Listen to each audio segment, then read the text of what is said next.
see over here, I got the gasket in place. I went ahead and did the Injuku studs as well. I like how you can install them with inverted Torx. 30 bucks or so. I mean, it was a pretty good deal. I replaced my copper crush washers on my AN fittings.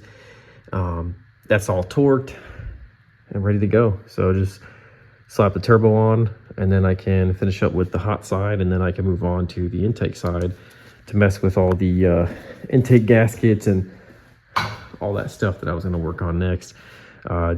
Would love to have this thing running, you know, in a few days or so. So that's what I'm working towards here.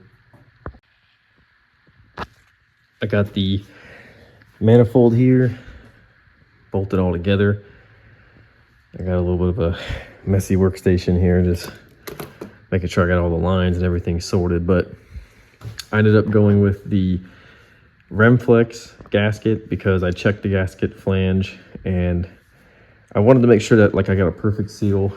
I have the OEM Nissan multi-layer one, but I've heard great things about these Remflex gaskets. It's graphite and it's supposed to crush and seal, and I like that a little bit better when I didn't have the most, it wasn't perfect, but it was definitely not perfectly straight, you know, for the mating surface. So we're gonna see how that goes. Hopefully it doesn't give me any issues at all, but I just finished up.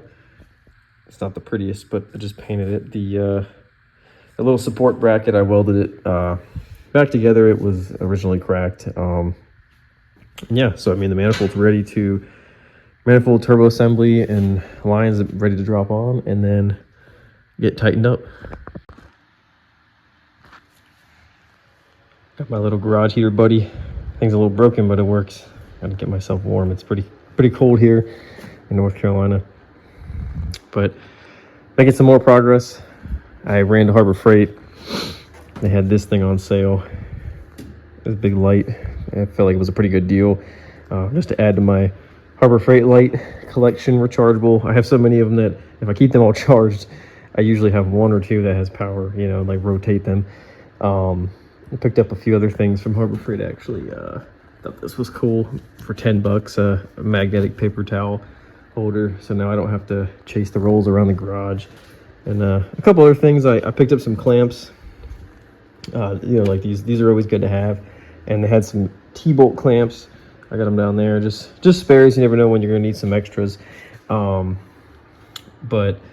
what I'm working on right now, because I'm waiting on Amazon actually for some heat wrap, because I'm gonna heat, like, it's a Velcro like heat wrap. I'm gonna wrap some of those lines back there and just the coolant lines that are coming off the turbo, just to protect them, heat protect them, make it look nicer so it also doesn't rub on things.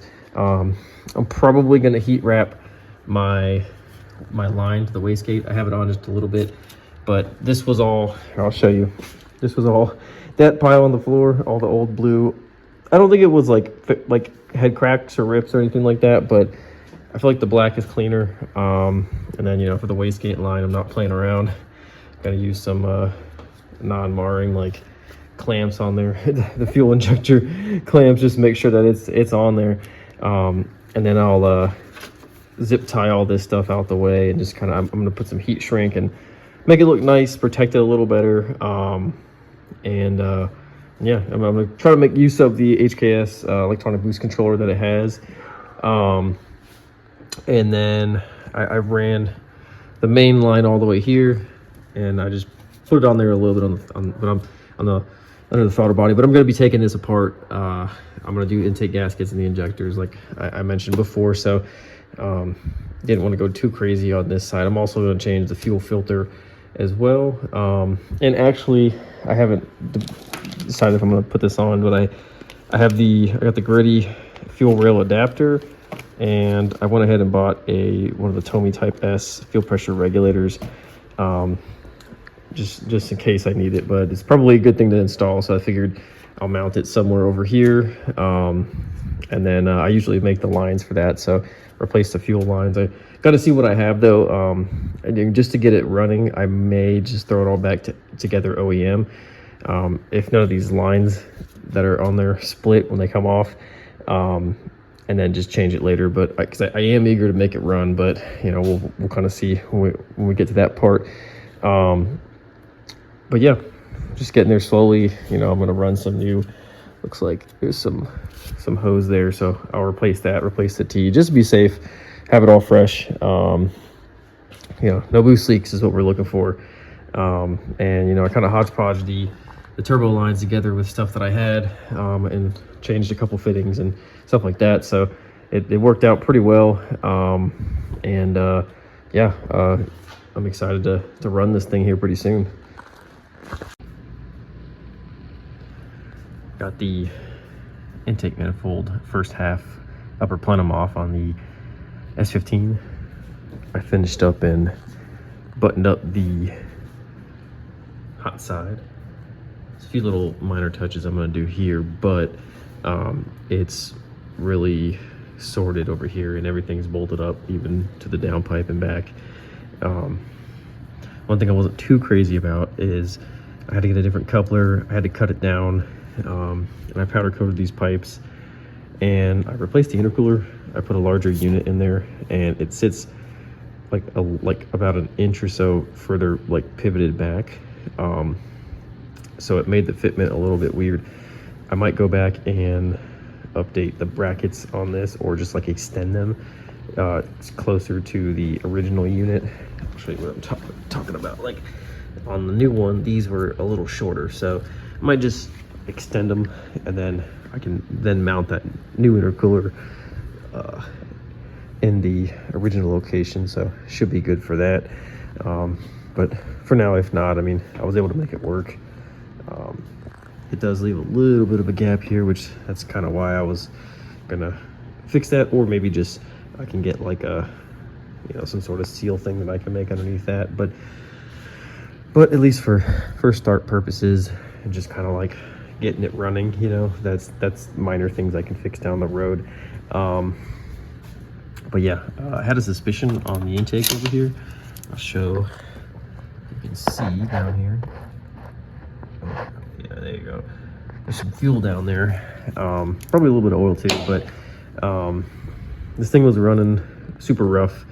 Like it would idle, but it was running like extremely rich. Here, let me actually show you here's just like 2 of the spark plugs, and all of them looked like this. Just extremely rich, right? So I was making me think like, oh, this thing's probably stuck in closed loop, but it had that old standalone, the Tommy Raytech on it. So I think that I'm slowly working out the kinks of, you know, why this thing was running so bad. But, you know, luckily, you know, the motor wasn't like messed up, but it definitely had, like any Japanese auction car, it has a few things, you know, that it needed. Not just one, right? Not just one fix, and it's like, oh, perfectly running again. It was, you know, had a messed up turbo, had, you know, something going on with the ECU, and now some fuel. But other than that, I mean, like surprisingly, it ran super good, except for when you try to drive it under load, it would break up. And then, you know, with the richness going on, it was making me think, you know, tune, maybe injectors, which this kind of tells me these lower seals are probably leaking. I mean, either that or something was wrong with that tune, and it was just dumping fuel, and it was just over fueling, and it wasn't even able, like, I'm talking just gas all the time. But it's pretty common for these to leak, especially after you know, old age.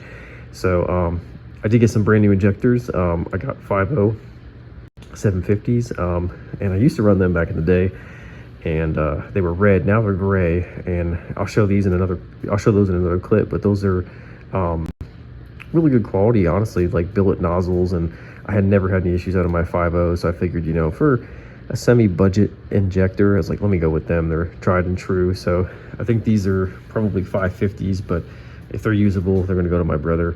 I'm going to replace the rest of the intake gaskets, and then I'm going to replace all these fuel lines and install the I have a Tommy regulator and a gritty fitting for the fuel rail, and I have everything else to like make the lines. Excuse my giant mess over here. I need to clean up my tables, but yeah, just kind of trying to do it one thing at a time. I'm gonna get the intake off, clean it up, swap the injectors out, clean the rail up, and then, you know, start reassembling and retorque everything the way it should be. And then once I'm done with the intake side, I mean, essentially this thing will be ready to put the battery in and just turn the key and run it.